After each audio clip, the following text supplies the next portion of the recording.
टक्कसँगले आज चाहिँ गाइजहरु काम गर्दा एउटा ब्लग खिच्न गएर आज हेरौँ। हेलो गाइजहरु, welcome to back YouTube channel टक्कसँगले सबैजनालाई शुभ बिहानी गुड मर्निङ। त्यही हो, कोदालो सोदालो बोकेर आज चाहिँ अब कोदोको बिउ हान्ने भनेर लाग्यो दाजुभाइ। भाइ चाहिँ यहाँ अलिक देखिया छैन के टक्कसँगले। अनि यता चाहिँ भाइ पर खन्दैछ, म चाहिँ यता भिडियो बनाउँदैछु कि अब यसो हामी त अब भिडियो बनाइदिनु पर्यो नि त टक्कसँगले हैन त। त्यही हो, अब भिडियो गर्दै काम गर्दै म चाहिँ भाइ चाहिँ अगा त्यहाँ गर्दैछ, म यता भिडियो खिचिरहेको छु। त्यसपछि टक्कसँगले म चाहिँ यति खन्दा खन्दै लास्ट गलिसकेको थियो कि मम्मीहरु पनि उता खनिराख्नु भएको छ। त्यही हो, खन्दा खन्दै लास्ट गलिएको थियो कि हैन त। त्यसपछि हल्का बिउ सिउ हाने, त्यसपछि हान्दा हान्दै अब बुढी त पाल्नु पर्यो नि त, पछि अब यसो सिकिरहनु पर्यो। यता मम्मी आमाहरु पनि हुनुहुन्छ, यता मम्मी टक्कसँगले हैन त, यता चाहिँ आमा हुनुहुन्छ।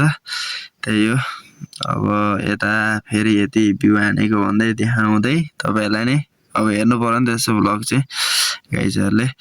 त्यसपछि मलाई अब यता हेर्नु, यति आज चाहिँ बिउ हानिसक्यो हैन त। आज चाहिँ हानेको भनेको यति नै है गाइजहरु, टक्कसँगले यता देख्न सक्नुहुन्छ।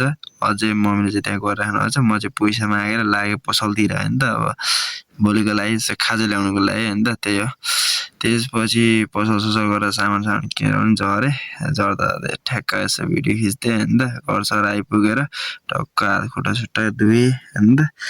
अब हात खुट्टा त धुनु पर्यो, आफ्नो शरीरको पनि अलिक हेरचाह त गर्नु पर्यो नि त हैन त। अनि यसो भित्र बसेर हेर्छु, आमा त भर्खर सब्जी पकाउन लागिराख्नु भएको छ। खाना खाएको चाहिँ देखाउन पाइन है गाइजहरु, नरिसाउँ है। अनि म चाहिँ फेरि दिउँसो काम गर्नु भनेर लागे हैन त। त्यही हो, यस्तो छ काम चाहिँ। अनि यता मम्मी र म चाहिँ काम गर्न लागिसक्यौँ हैन त। टक्कसँगले मम्मी पनि त्यहाँ आउनुभयो अहिले भर्खर नै। म चाहिँ अलिक अगाडि नै आएको थिएँ कि, अब त्यो चाहिँ ब्लग खिच्नु पाइन, मैले चाहिँ भर्खर नै गरेँ नि त भिडियो।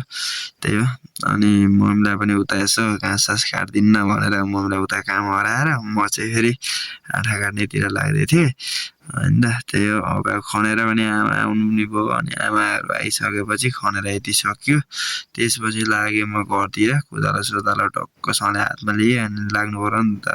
घर आएर पानी रहेनछ, पानी लिन भनेर अनि टाउको साउको नुहाउनु लाने, स्याम्पू बोकेर बोतल सोतल बोकेर धारातिर लागे।